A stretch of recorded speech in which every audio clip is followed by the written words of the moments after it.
ሬሳይምበር ህይወተይ አይትረኽብዋን ብዛዕባ ሓንቲ ካፕተን ብሉጻት ተጋደልቲ ዝነበረት ስውእቲ ተጋዳሊት ለምለም ተወልደ ኸዘንትወልኩም ለምለም ካበቦኣ ተወልደ ካሕሳይን ኣዲኣ ወይዘሮ ኣበባ ተስፋ ጊዮርጊስን ኣብ ጻዕዳ እምባ ብ1960 ተወሊዳ ኣብ ባህር ዳር ኢትዮጵያ ኸዓ ዓብያ ኣብኡ ካብ ቀዳማይ ክሳብ ሻምናይ ክፍሊ ተማሂራ ኣብ 1973 1974 በቲ ኣብ ኩሉ ኤርትራዊ ብሓፈሻ ኣብ ተማሃሮን መምህራን ከኣብ ብፍላይ ዝነበረ ውዕውዕ ሃገራዊ ስምዒት ተጸልያ ምስ መማህርታን መታዕቢታን ኤርትራውያን ተቐማጦ ባህር ዳር ኣባል ሓፋሽ ውድባት ብምዃንያ ቃልሳ ፈሊማቶ ኣብ ክራማት 1974 ኩሎም ምስኣ ዝነጥፉ ዝነበሩ መንእሰያት ንሜዳ ምስ ወፁ ለምለም ኣሰሮም ብምኽታል ካብ ስድራኣ ሞሊቓ ነስመራ መጸት ንሓሙሽተ ወርሒ ኣብ ኣስመራ ድሕሪ ምጽናሕ ኣብ መጀመርታ 1975 ንሑጽያ ንስኻ ንዓኻ ትኸውን ድለ ኣነ ግን ንሜዳ ክወፅእ ስለ ዝመደብኩ ድሓንኩን ኢላቶ ናብ ህዝባዊ ሓይልታት ተሰለፈት ለምለም ኣብ ባሕሪ ባራ ግቡእ ወታደራውን ፖለቲካውን ታዕሊማ ወሲዳ ኣብ እንዳ ስፌት ተመዲባ ንሓፂር ኣዋርሕ ድሕሪ ምግልጋላ ኣብ ክፍሊ ህዝባዊ ምምሕዳር ገጠር ተቐይራ ኣብ ከባቢ ሽዕብ ምስ እትነጥፍ ዝነበረት ኣሃዱ ክፍሊ ህዝቢ ተመዲባ ህዝቢ ናይ ምውዳብ ስራሓት ከተካይድ ጀመረት ምስቲ በብግዚኡ ዝግበር ዝነበረ ዳግመ ምውዳብ ናይ ኣባላት ክፍሊ ህዝባዊ ምምሕዳር ድማ ኣብ ዝተፈላለየ ግዜ ኣብ ዝተፈላለየ ከባቢታት እናተዋፈረት ብልዑል ትግሃትን ተወፋይነትን ንሃገራን ህዝባን ተገልግል ነበራት ለምለም ተዋዛይትን ሰሓቂትን ብምንባራ በኣባላት ክፍሊ ህዝባዊ ምምሕዳር ኣዝያ ፍቱውቲኣ ዝነበራት ዕባይ ባህር ዳር ብምዃና ቋንቋ ትግረ ኣብ እትላመደሉ ዝነበረት እዋን ናይ ኣምሓርኛ ቃላት ብምውሳኽ ትዛረብ ብምንባራ እቶም ኣባላት ኩሉ ግዜ በዘራርብ ኣይስሕቁን ይጨርቁላን ነበሩ ለምለም ሓያል ሃገራዊ ስምዒትን ብጻያዊ ፍቕርን ዝነበራ ተባዕ ተጋዳሊት እያ ኣብቲ ዝካየድ ዝነበረ ውግኣት ዝተሰውኡ ብጾት ብምዝካር ከኣ እናስተንተነት ወትሩ ኣንጻር ጸላኢ ምስሓን ሓነት እያ ልዑል ናይ ምቅላስ ድሌታ ድማ ኣብ ኩሉ ተግባራትን ስምዒትን ብግሁድ ዘንጸባርቕ ኣብ 1977 ውግእ ባጽዕ ዝተጀመረሉ ግዜ ኣብ ከባቢ ዕላበርዕድ ኣብ ምውዳብን ምምሕዳርን ህዝቢ እናገልገለት ከላ ንብጾታ በስራሕ ምኽንያት ንዛገር ማእከላይ ቤት ጽሕፈት ክፍሊ ህዝባዊ ምምሕዳር ከይደለኹ ብምባል ንባጽዕ ብምውራድ ምስ ሓንቲ ጋንታ ተጸንቢራ ብጅግንነት ንኽልተ ሰሙን ዝኣክል ተዋግአት ብድሕሪኡ ኩነታታ ተፈሊጡ ኣብ ስርሓ ከም እትምለስ ተገብረ ኣብ 1979 ድሕሪ ምዝላቕ ለምለም ኣብ ድሕሪ መስመር ጸላኢ ምስቲ ኣብ ከባቢ ገለብ እትንቀሳቐስ ዝነበረት ናይ ህዝባዊ ምምሕዳር መስርዕ ቀጺላውን ኣብ ከባቢ ደንቤዛንያ ስርሓ ቀጺላ ብ28 ሰነ 1981 ድማ ምስ ተጋደላይ ጎይትኦም ኣስገዶም ቀሺ ሙሴ ኣብ ሳሕል ተመርዓ ለምለም ዕረፍቲ ናይ መርዓ ወዲኣ ንቦትኣ ክትምለስ ኣብ ማእከላይ ቤት ጽሕፈት ክፍሊ ህዝባዊ ምምሕዳር ዞባ ሰሜን ምስ በጽሐት ንሓደ ሰሙን ከተዕርፍ እኳ እንተተፈቕደላ ንመሳርሕተይ ከይግድዖም ክኸይድ ኣለኒ ብምባል ኣብ ነዊሕ ጉዕዞ ካብ ሳሕል ንዞባ ሰሜን ቀንያ ዝኣክል ግዜ ከይዕረፈት ናብታ ኣብ ከባቢ ደንቤዛን ዝነበረት መስርዓ ተበገሰት ብ8 ነሓሴ 1981 ድማ ኣብ ጉጅለ ከባቢ ደቂ ገብሩ ዋራ ተቐየረት ኣብ ቀውዒ ናይ 1981 ማለት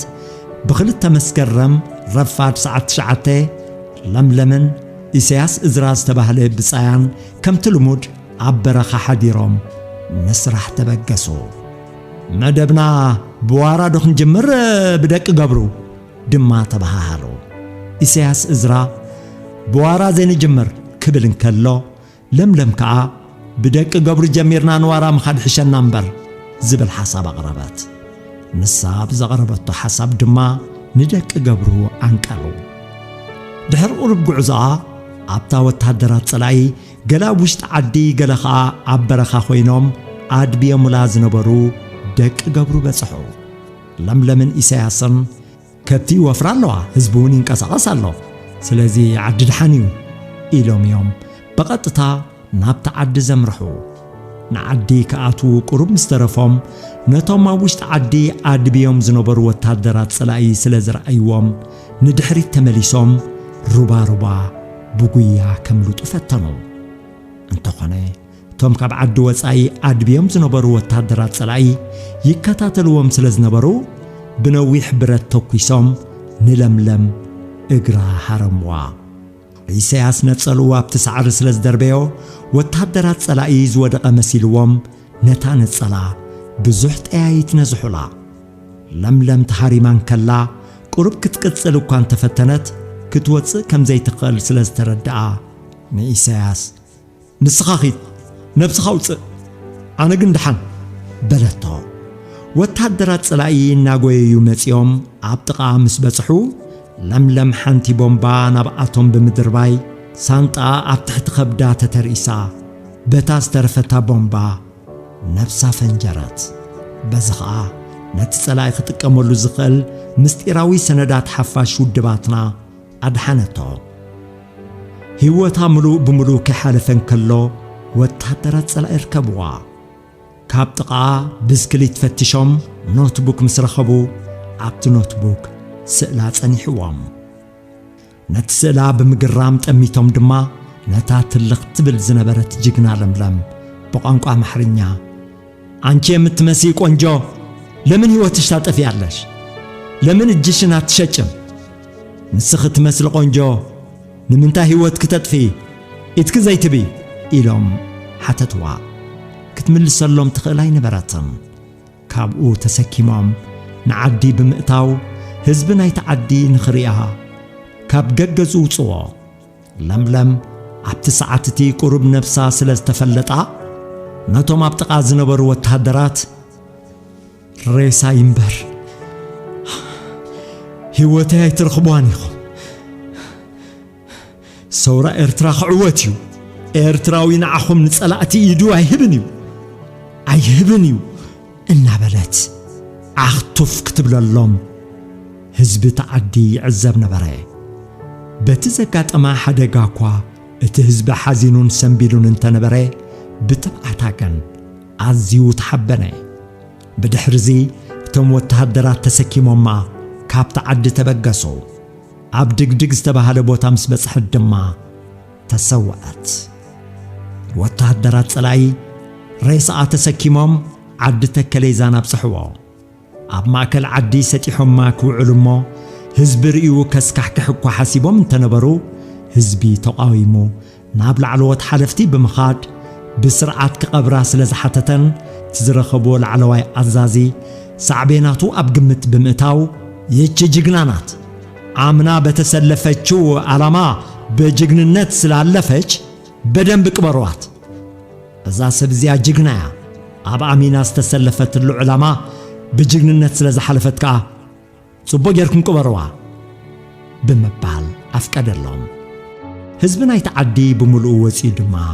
ኣብ መካነ መቃብር ናይቲ ዓዲ ብኽብሪ ሓመድ ኣዳም ኣልበስዋ ጅግና ስውእቲ ለምለም እቲ ነቕ ዘይብል እምነታ ኣብ ዕላማኣን ሃገራን ጸላእቲ ከይተረፈ ዕረና ጣዕሞም ተኣሚኖምሉ እዮም ድሕሪ መስዋእቲ ለምለም ኣብቲ ከባቢ ዝነጥፉ ዝነበሩ 6 ወፍያት ኣባላት ሓፋሽ ውድባት ንሳ ንሕና ናብ ሓደጋ ከይንወድቕ ምስጢርና ክትዕቅብ ኢላ ህይወታ በጃና ስለ ዘሕለፈት ብድሕሪ ኣብ ገዛና ኮይንና ንሰርሓሉ ምኽንያት የለን ሕልናና እውን ኣይገብረልናን እዩ ብረት ዓጢቕና ንጸላእትና ክንምክት ኢና ኢሎም ንሜዳ ወፂኦም ብረት ከም ዝዓጠቑ ህዝቢ እቲ ከባቢ ዘይርስዖ ታሪኽ እዩ